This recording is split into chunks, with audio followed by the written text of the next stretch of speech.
واخيرا البوكس وصل. يلا بينا نشوف فيه ايه. البوكس ده جالي من واحد صاحبي فنان جدا في شغل الليزر. ازيكم؟ من فتره واحد صاحبي كلمني وقال لي ان هو محضر لي بوكس هدايا فيه حاجات حلوه قوي للعيال، والنهارده البوكس جه ويلا بينا نفتحه. البوكس ده جاي من اي ليزر انجريفنج، طبعا زي ما انتم شايفين كده سبيشال جيفت تو هيثم اللي هو انا. يلا بينا مع بعض نفتح البوكس ونشوف جواه ايه.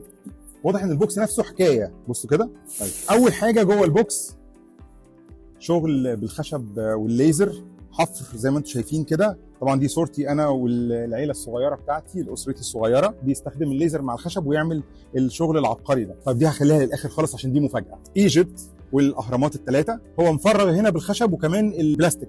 بص بقى ده المصغر، ماكيت الصغير ماجناتيك عشان يتعلق فين؟ على الثلاجه. مراتي هتتبسط بيه قوي. ده الكبير وده الصغير، بصراحه بجد تسلم ايده. ايه تاني بقى جوه البوكس العبقري ده؟ اكس او يا جماعه، اكس او شايفين؟ لا والله بجد اكس او، اكس او بالخشب ومنقوش عليها بالليزر، حاجه تحفه. دي بقى حاجات انا مش عارف بتاعت ايه دي بتاعت ايه دي؟ انتوا قولوا لي دي ممكن تكون بتاعت ايه؟ وعلى فكره هي مش واحده بس، هي في منها ثلاثه. واحده اثنين ثلاثه. نيجي بقى لاكبر حاجه موجوده في البوكس الا وهي البازل. زي ما انتم شايفين يا جماعه كده البازل عليها صورتي انا واسرتي اهي، ونجمع البازل في الشكل ده. وهنا كاتب ايه؟ هيثم فاميلي.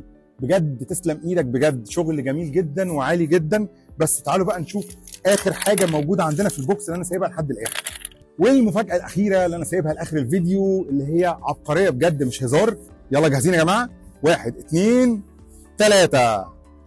بصوا الابداع بقى.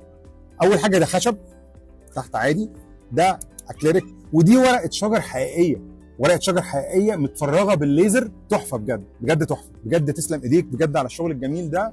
ويا جماعه انا محتاج ان انتوا تدعموه بجد. الراجل بيعمل مجهود في الديزاينات بتاعته والحاجات بتاعته والشغل بتاعه، وشغله بجد بجد يستاهل ان احنا ندعمه. فانا هسيب لكم الصفحه بتاعته في وصف الفيديو، او هتلاقوها عندي برده في البايو.